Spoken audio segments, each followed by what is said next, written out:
My name is Aaron Stritzel. I'm the lead pastor here at One Church. So today we're going to do things a little bit differently.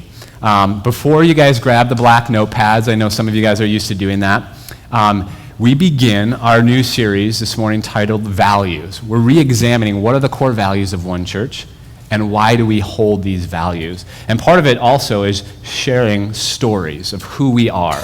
So today, as we kick off, I've asked if somebody would come up and share a little bit about her story with you. So I want to invite Lindsay if she would come on up. And would you guys give Lindsay a warm One Church welcome? Would you feel most comfortable here or here? I'll do here. All right. And then you can test that out, make sure that works. Hello. All right. So I asked Lindsay if she would share, first of all, a little bit about her faith journey. And so, would you do that? So I grew up in the church, and when I was younger, my grandparents were my nannies, and my grandparents were elders in a Methodist church. And so I was consistently with them, and during the week, we'd be at the church all the time. My grandpa built our original church that we grew up in, and my grandma led all the women's Bible studies and choirs and different stuff. And so from a very young age, I was already in like vacation Bible school, all the fun stuff. And even from when I was like five on, I went to church camp.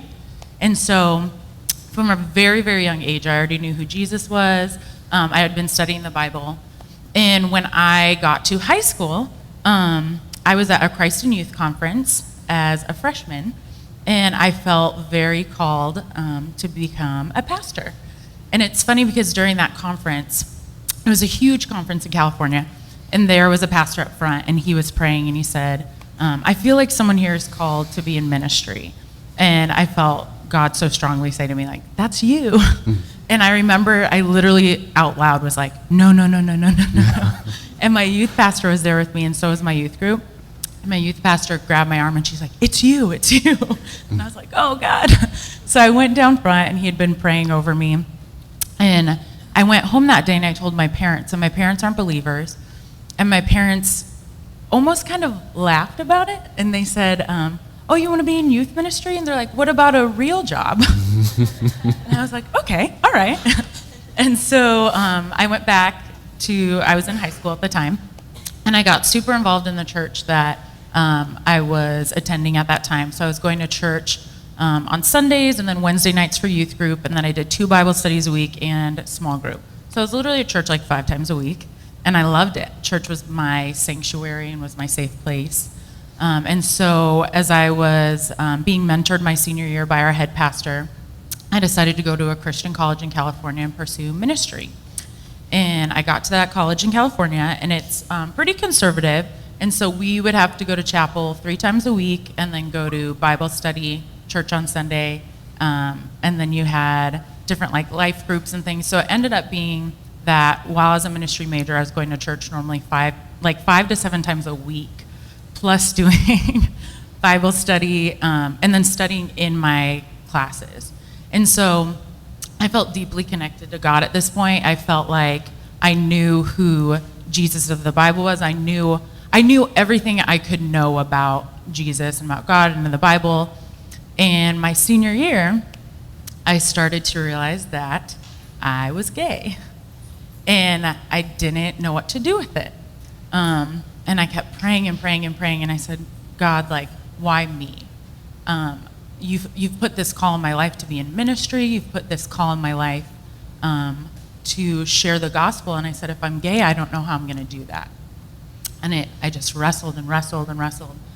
And I felt like I couldn't tell anyone because I was in this very conservative college. And literally at the same time, we had this LGBTQ group come on campus to kind of protest and say, like, you guys should be loving and accepting of the gay community. And in all my classes, they were saying, like, these people aren't from God, like, this is not okay, and consistently, like, reiterating to me that you could not be gay and Christian at the same time. And so I had this incredible internal conflict where I was like, God, what do I do? And at the time, I have a gastrointestinal disease, and with stress, it tends to flare up. And so I had been throwing up like 50 times a day. I couldn't hold down food, and I was in the hospital, and at one point my doctor looked at me and he was like, "What secret are you keeping?" And I said, "Nothing." And he's like, "You're killing yourself. You're so sick." He's like, "Your organs are shutting down. You have to tell somebody whatever it is." And I kept saying, "There's nothing, there's nothing." And so when I ended up getting out of the hospital, I still was just in such a place of darkness where I didn't know what to do, and I'd consistently be crying out to God saying, "Please take this from me. I want to be in ministry. I want to serve you. If you put a man in front of me, I'll marry him. Just take this from me." And that just wasn't happening. And I had my first girlfriend at that point, and every night I'd cry myself to sleep, and she saw how hurt I was, and she wasn't sure what to do because we went to the same church, but we had this like secret life that we weren't telling anyone. And so the only kind of escape that I knew was I started to self-harm. And so at that point in my life, I was self-harming, I was sick, and then I was also leading a youth ministry, and I was the head of the women's ministry for the college. Wow. And so I was consistently like up front in front of everyone, and everyone thought that I had this like perfect life going on, and behind the scenes I was just dying. So senior year, one day, I was up in front and doing a sermon at church, and I saw my girlfriend stand up and walk to the back and grab our head pastor. And I was like, "Oh no, this is not good." And she grabbed him, and she ended up pulling him outside and saying, "I just want you to know, Lindsay and I are in a relationship, and I'm worried about her because she's self-harming, and every night she's crying herself to sleep, and she doesn't think God loves her." And so as soon as I got off the stage, he pulled me outside, and the first thing that he said to me is like, "Hey, come tomorrow, you're going to be expelled from college, you're fired from the church, and you have to move," because I was living in California. And I was like, "Okay." And then he said, "This is such an issue of integrity. How dare you think that God can use you in ministry, and how dare you think that God loves you?" And I was devastated. And I left church that night, and he had called me, and he just kept reaming me and saying, "I don't know how you lived your life like this, thinking that God had chosen you for ministry, and all those things that I had told you about you being a great pastor were wrong. I'm so hurt." And I left that night, and I attempted suicide, because such a big part, I think, of my faith journey is that my whole life has been wrapped up in serving God and loving God. And for me, it's like I had dedicated all this time and all this energy, and I knew that I was called to be someone of light and someone in ministry. And I said, if I can't do that, what purpose do I have here? And so luckily, I was found, and obviously I'm here. But that kind of had my long journey back to figuring out what to do next. And so when I moved back to Arizona, I took some time off in a church that I had been attending in high school. Had reached out to me and said like, "Hey, we need a youth pastor, and we heard you're back in town." And they didn't know anything about me leaving school. So I was like, "Okay," and came back in, and I worked there for 3 years, and pretty much the same thing happened exactly again. And we were at summer camp, and a student who is a friend of a friend of a friend mentioned to my pastor, like, "I heard Lindsay left college because she was gay." And so the next day my pastor asked me, and I was like, "Yep, that's true." And once again, very similar. I was asked to step down, and this time I was told that being gay was a form of mental retardation, and that I was better off dead. And just once again, it was all the memories came rushing back from where I was when I left college. And so I was very broken and hurt, and that was actually the second time I attempted suicide. And so the next day, I kind of picked myself up and met with my family, and I kind of came to this place with God where I was like, "Okay, like, you've put this one calling on my life, and in that calling, I've studied everything about you, and everything I know from you is love. The underlying foundation of the Bible that I have always learned is love. So how can loving someone be wrong?" And I had struggled with that for so long. And a couple weekends after that, I went up to Flagstaff, and there was a church up there that had a rainbow sign out front, and it said, "Never place a period where God has placed a comma. God is still speaking." And I saw it, and I just wept, because for me, it was kind of a reminder that maybe the first part of my sentence, the first part of my story was really painful, and was me figuring out what God was doing with my life. But what comes after the comma is redemption. And that's where God has me now. And that's kind of how I got to One Church, is because the past couple of years, I've been in this place where I'm like, God, I really want a church. Like, I really want to be back in that community. I know that God has a purpose and a story for me, but I need a safe place to share it and to explore it. And so I've been venturing out and trying different churches, and there's not a lot of safe places for the gay community, unfortunately. And this is one that is a safe place. Which is wonderful.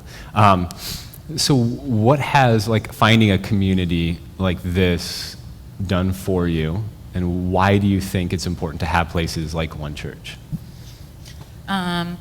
So for me, I remember the first time I came to One Church, and it's funny because I was super shut off and nervous, and we saw Aaron as we were walking out, and he's like, "Hey, nice to meet you." And I remember being like, "Is this a safe place?"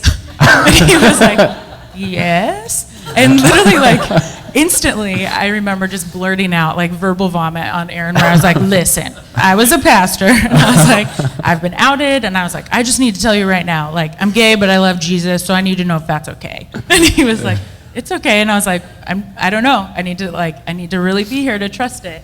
And so I had kind of shared with him for probably half an hour the first day I was here, and I just put it out there, and I was like, okay, he knows, so if he doesn't want me here, he'll tell me. And then I kept showing up, and I kept waiting for the other shoe to drop. There were so many times where I'd be up here, and Aaron would be speaking and directly would address the gay community and tell us how much we are loved and how we belong, and that God has made us, and we are not a mistake, and we're not broken, and that we are welcome. And it felt so honest and felt so real, and I felt safe here. And it's the first time I felt safe in church, probably ever, since I've ever figured out my sexuality. And so for me, it was obviously very attractive, and something where I was like, oh my gosh, I can explore Jesus. I can explore the church again. And so many of us know, the church is so incredibly important to community. You have to be together in order to lift each other up and pour into each other.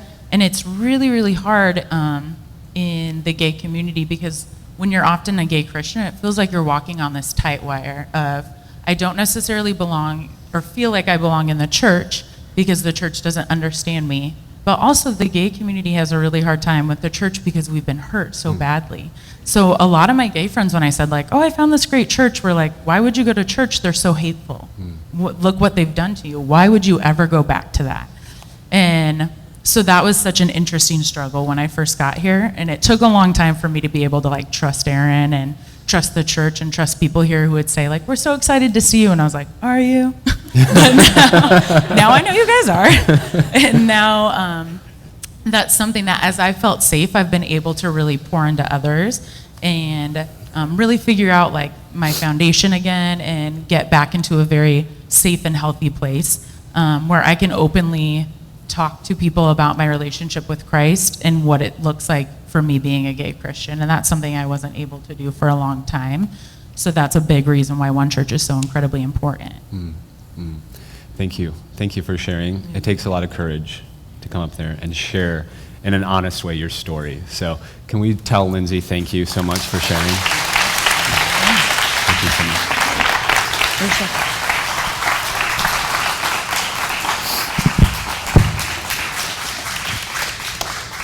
What do you say after that? Gosh, thanks a lot, Lindsay.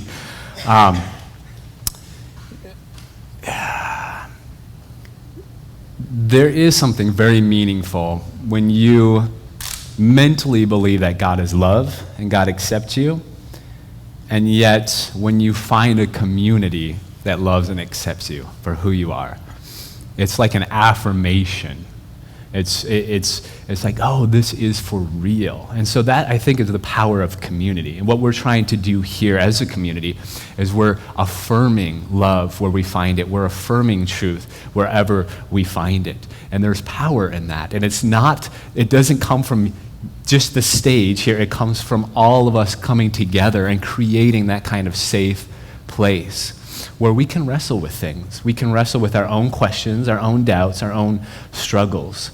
And as we do that, we're building up a community together. Today, we begin our series, Values. So our first core value is questions and doubts welcome. Actually, let's go ahead and jump to the next slide, and we'll go through all three of our values. The second one is no perfect people allowed. And the third one, following Jesus, is as much about this world as it is the next. You can tell a lot by a person by their values. You can tell a lot about a community by the values they hold. So we here at One Church, we don't ask you to check off a list of beliefs. What we do is we are upfront and say, these are the things we value. If you can buy into that, then you can become a part of that. And then your beliefs and the things, your questions are a part of that, and we wrestle with those together. So today we begin with questions and doubts welcome. Why is that a value of One Church? What is behind this statement? Many churches claim to be a safe place for questions and doubts.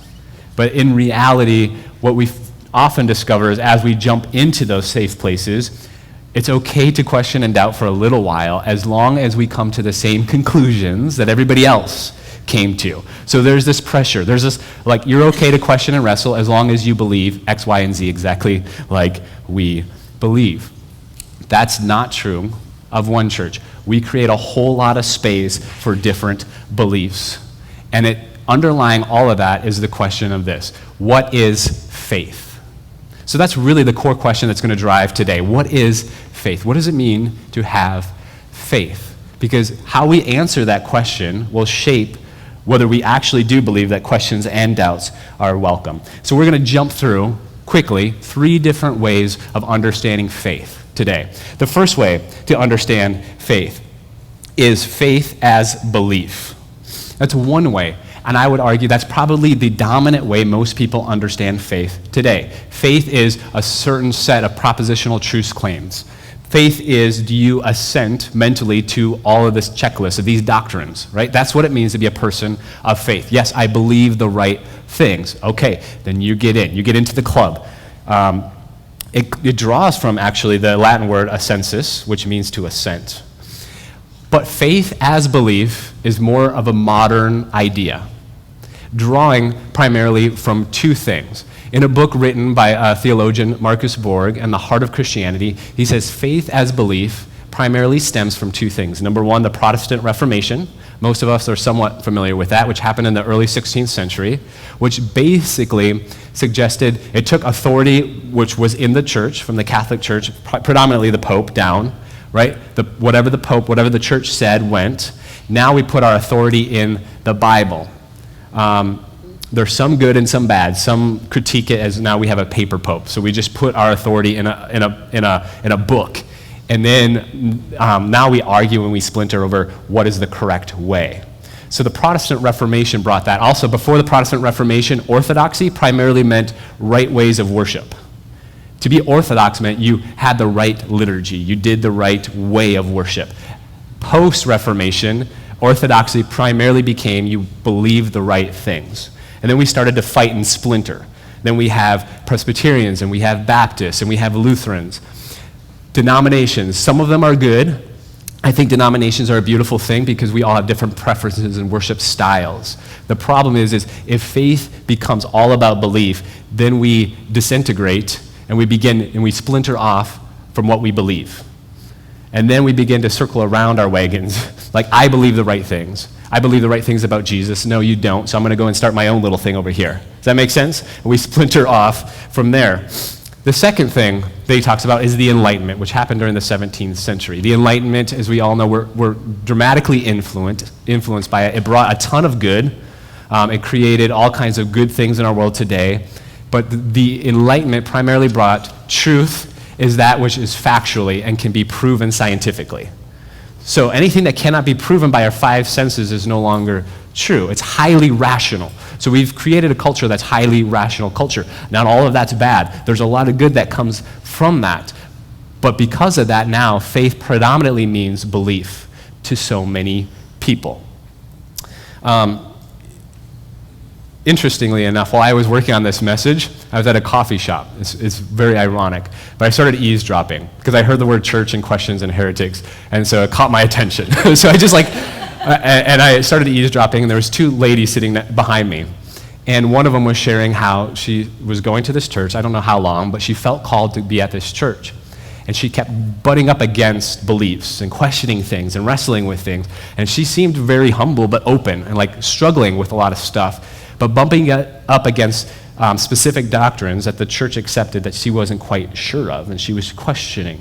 She even used the word like, I think some people think I'm a heretic there. I don't know. I feel called, so you could see that she was torn. Like, I feel called to be here. The people are lovely. I feel a lot of community here, but I'm wrestling because I also don't quite feel the freedom to answer or to wrestle with all these questions. And if I do, there's always the pressure to come in to believe exactly like they do, which I thought was kind of ironic. I'm sitting here writing this message, talking about how questions and doubts are welcome, and here they are. Here's somebody that's sharing her frustration about church. How many people have gone through that or are going through that in church?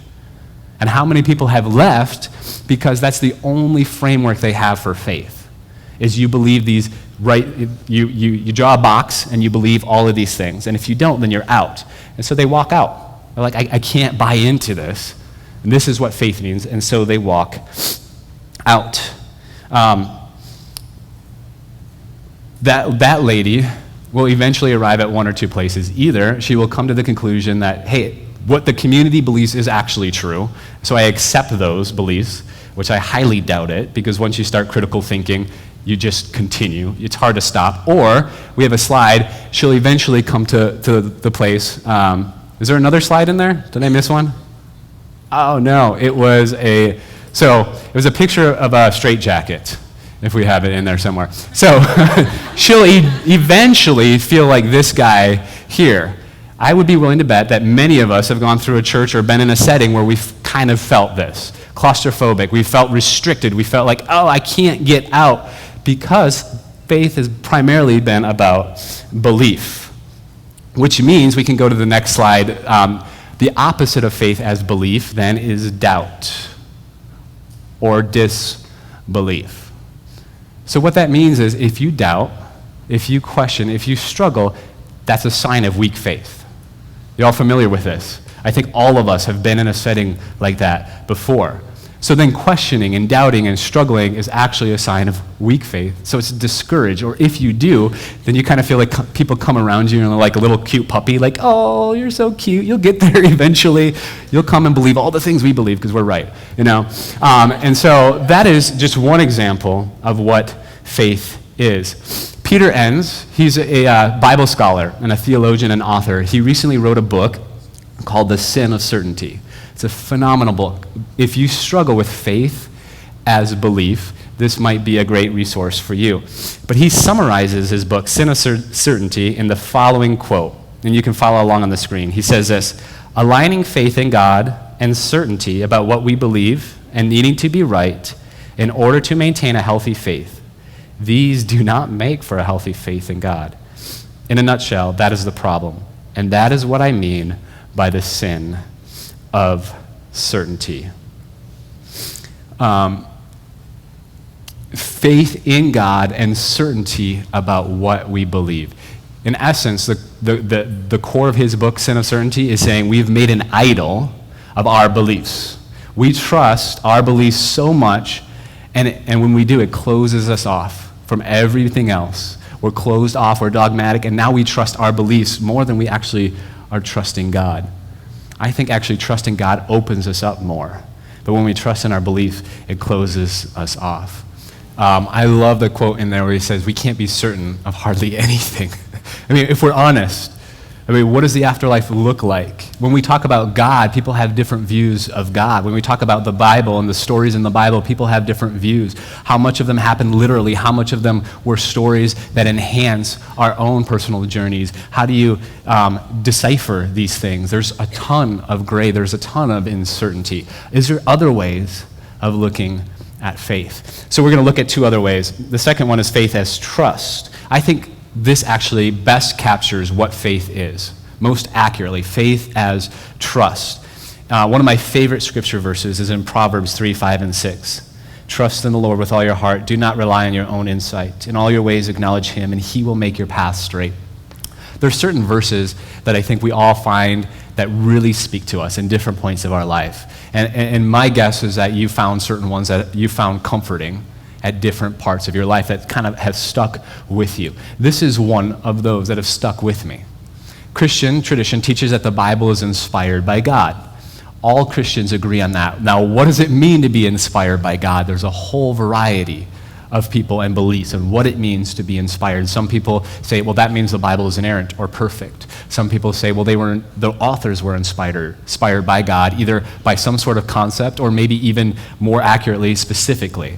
And other people say the Bible is inspired by God because as we read it, God breathes into it and speaks to our life. And so there's different ways of looking at it. This verse is an example of the last way for me, that when I read this passage in different parts of my life, I ask myself the question, do I trust? Or am I caught up in fear and worry and anxiety? I love the quote, Marcus Borg, he writes in his book, The Heart of Christianity, faith is trusting in the buoyancy of God. I love that word, buoyancy. I just can't think of those like profound words unless I read them from somebody else who thought of them. The buoyancy of God. When my family and I moved to Arizona a little over 2 years ago, we came, there was probably 10 people came and told us, you have to get your kids swimming lessons, right away, because there's so many pools around Phoenix that they were worried about us, and kids drown on a regular basis around here yearly. So they were like, get your kids swimming lessons. So we did. We got them swimming lessons, and we taught them how to swim. And the hardest part about teaching our oldest how to swim was this right here. There's a slide that will show. This is so difficult. Why? Because it's counterintuitive to everything else they've been doing in the water, right? The more you push, the more you struggle, the more you sink. The more you trust, the more you relax, the more you float. It's counterintuitive for everything else they've been learning, right? And so you have to hold them up there and be like, no, trust me. And they're like, no. I mean, laying on my back in a bunch of water, this doesn't seem good, Dad, right? And yet, this is such a beautiful image of what I think faith really means. Do we trust that God is holding us? Do we trust that God is working in our life, even when we don't necessarily see it, or don't understand how, or don't understand the next step, or where we're going? Do we trust, do we have faith that God is moving? Another way of understanding trust is, as Scripture often says, is God is our rock, our fortress. One verse is found in Psalms 18, verse 2. The Lord is my rock, my fortress, my deliverer, my God, my rock in whom I take refuge, my shield and the horn of my salvation, my stronghold. We rely on God as our support, our foundation, and our safe place. If faith is trust, then the opposite of faith is mistrust, which I confess is a whole lot more difficult. In other words, you could say the opposite of faith is anxiety or worry. And I have to confess that I struggle with anxiety, worry, or stress from time to time. Here's a picture that I took of a little retreat we did yesterday. So we began a contemplative retreat. It was just a few hours long. And what we're hoping to do is actually integrate this more frequently at church, time to get away. Behind that there is something called a labyrinth. Anybody ever walk a labyrinth before? There's a few of you. Let's go to the next picture. This is an outline of what a labyrinth looks like. It looks like a maze, but it's different than a maze in that a maze has some dead ends and multiple ways to get in and out. The labyrinth is an ancient, this is 3,000 to 4,000 years old, at least. You enter one way and you follow the path all the way to the center. And then when you get to the center, you walk all the way back out. And every one of us, as afterwards we walked the labyrinth, every one of us talked about how at some point we we become frustrated or irritated or whatever, thinking this is taking a long time because you're supposed to do it mindfully and slowly. And so it looks simple, but as you're walking it, you're like, man, I've been doing this for 10 minutes. And you walk towards the center, and then you turn back, and you're walking away from the center, and then you turn and you walk towards the center again, and you're like, okay, I'm almost there, I'm headed there. And then, of course, you turn, and you're like, oh my gosh, am I ever going to get there? And it's symbolic, I think, of life for us. I mean, we walk a path, and sometimes we feel like we're so close to God, and we sense God's presence, and other times we feel so far away, and other times life throws a curveball, and we're like, oh my gosh, what am I going to do now? Am I ever going to get there? And one of the things this practice can teach you is that you just put one foot in front of the next, and you keep walking. It's trusting that eventually you'll get there, right? You'll get to the center. You'll make your destination. That's faith as trust. And lastly, the third way of looking at faith is faith as fidelity. Fidelity means loyalty, allegiance, commitment. Or the easy way is to understand faith as faithfulness. This is most clearly seen, obviously, in Exodus 20, verse 3, and one of the 10 commands we get, which says, you shall have no other gods before me. Am I faithful to God, to God's calling in my life, or do I worship other gods? We don't actually make great wooden images and bow down and worship them today. But the question then is, what is worship? And worship means to revere, to pay homage to, but I think it also can be, what do you highly esteem and value in your life? And it's been said that whatever we worship, we become like, right? So whatever we value forms us. Whatever we put at the center of our life begins to form us. And this is an ongoing process, because I don't know if you're like me, but I tend to put things in the center of my life and not even know it. And all of a sudden, I'm forming my life over something else. And different situations in my life call for that. So an example of this, my wife and I, we've shared one car for like the past 3.5 years of our life together. We've both been in school, and it's just worked. So now we're looking at getting a second car. And so it's very easy now to begin to make that an idol, in the sense, I really want a nice car. I really, really want a really nice car. And then you begin to look at other people's cars, and then you begin to notice it, and all of a sudden you see like everything you're looking at is other people's cars and how nice they are. And then your life begins to form around that. It's a simple practice, but we realize that we're in different situations. What is forming us? What are we valuing in our life? It's a question we can all ask right now. What do we value in our life right now? I don't have a slide for it, but the opposite then of faith as fidelity is just unfaithfulness, or not being loyal to whatever it is that we are called to be loyal to, primarily God. So if we're looking at Scripture and we're trying to figure out what does faith mean, eventually we'll probably all come to one big chapter in the Bible, Hebrews 11. Most of us are somewhat familiar with that. Hebrews 11 is like the big faith chapter. So let's read this, but I put it up here in just the first 2 verses in the Message translation. The Message is like a paraphrase, and it says this: the fundamental fact of existence is that this trust in God, I love that, by the way, is it focuses on more about trust than belief here.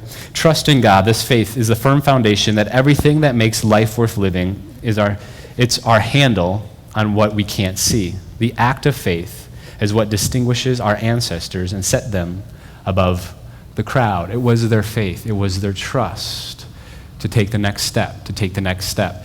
And then we go through that chapter and we read, it talks about Abel's offering being better than Cain's. It talks about Enoch and Noah, and then it talks about Abraham. And we've talked a lot about Abraham in One Church previously, but Abraham and his wife Sarah were called by God to leave everything they knew, to walk and step out in faith, and to trust. They were called to move to a land that they did not know.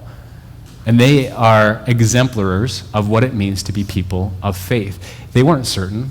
They had no idea where they were headed to, but they trusted. And yet here we find God, or they're being written by the author of Hebrews, and heralded as people of faith. One of my favorite stories is a story of Moses. Most of us know Moses. He was born as an Israelite. He was born when the Israelites were under bondage from the Egyptians, right? His mother placed him in a basket, put him in the river. He was found by the princess of Egypt, so he was raised as a prince of Egypt. And he grew up. Eventually, he found one of the Egyptians was beating one of the Israelite slaves, so he killed him out of anger and just, that's not right. And then he had to flee. He lived in the desert for 40 years. And then he comes into contact with God, who calls Moses and says, Moses, I want you to go back. I've heard the cries of the people who are being oppressed, and I want to bring about salvation, liberation to them. And I want you to be the person to go back and to do that. And so I love this. And in verse 11 of Exodus 2, he says, who am I that I should go to Pharaoh and bring the Israelites out of Egypt? This is his first response. God calls him and says, I want you to go back. And Moses' first response, but who am I? Which is often, when I'm honest, my first response. Who am I? I'm not good enough. I'm not smart enough. I'm not gifted enough. Why should I do it? There's so many other people that are better, more gifted, talented, and who am I? And yet, this is the man heralded as a man of great faith. And then the conversation continues, and it gets better from here. I'll summarize. Then God says, I will be with you. And comforts Moses. Don't worry, I'll be with you. And then Moses responds, well, who will I tell them sent me? And then God responds, I am that I am sent you, which clears everything up. And for Moses, he's like, okay, but suppose they don't believe me and they don't listen to me. So God says, all right, throw down your staff. And the staff turns into a snake. He sticks his hand in his shirt and it comes out leprous. In essence, God's saying, I'm there. I will guide you. I will provide in miraculous ways. They will believe you. I will work through. And Moses finally comes and he says, oh my Lord, I have never been eloquent, neither in the past nor even now that you have spoken to your servant, but I am slow of speech and slow of tongue. After all of this, then Moses' reply is, oh my Lord, I just can't do it. I can't speak, right? I'm not the person. You've got the wrong guy. And then God responds, I give speech to all mortals. And then it concludes, Moses says, oh my Lord, please send someone else, right? And this is a man heralded as a man of great faith. So it means we wrestle with these stories, these imperfect humans throughout the biblical narrative, that they were not always completely 100% trusting. Like when we're honest, we waver from time to time. God, is this really true? Is this the way? You've called me. What happens if I do this? Maybe this is the right path. What happens if somebody else does it? Have you really called me to do this? I'm not sure. To summarize, I think faith is actually a combination of all of them. Faith is a combination of trust, fidelity, and belief. That's what it means to have faith. And the best way I can think of to put it in perspective is that almost like concentric circles. Faith primarily means to trust. And then it also includes being faithful, but it also includes our beliefs. But our beliefs are not central. They're not the primary thing, because what we believe will change as we grow.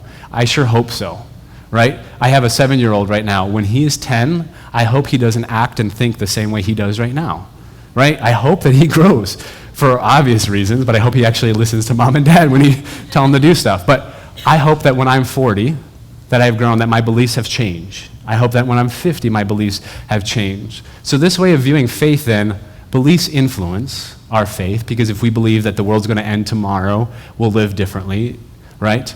If we believe that everybody who doesn't believe exactly like us is going to go to hell, we'll live a certain way. But if we believe that God's truth is truth wherever it is found, we will begin to live a little bit different. So our beliefs, how we view the world, does shape us. But faith is a combination of trust, fidelity, and our beliefs. The problem is if faith is all about belief, and that becomes central, then it closes us off from everyone else. Also, faith then involves a leap. It involves a step. Trust, right? The buoyancy, trust, relax. It involves a leap. So faith does not mean just blindly accepting a bunch of beliefs. Neither does it mean certainty. Faith involves a certain amount of trust. I have sat in this stool many times, and I can put my weight on it here, right? So if I sit down in it, it doesn't take a whole lot of faith. I'm fairly certain it's going to hold me, right? So there you go. Not much faith. But when we talk about faith as trust, there is a certain amount of unknowing, a certain amount of mystery, a certain amount of, I don't know for sure, but I sense within me that I have to leap in this direction. I'm going to say something that is probably, you can't say at a lot of churches, but it's really true. And that's, I'm not certain that God exists. As a pastor, I can't get up here and say, I know, and I can prove that God exists.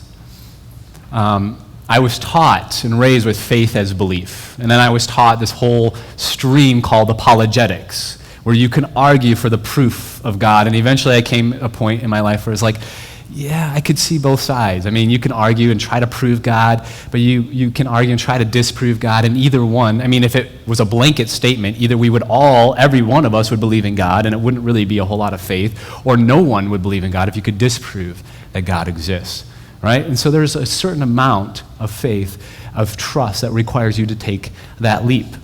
Eventually, I got to the point where I can't be for certain. I don't know. And so either I sit here and do nothing, I take a leap and say, I don't think God exists, or I take a leap and I say, I'm going to walk this path, not knowing, not being certain.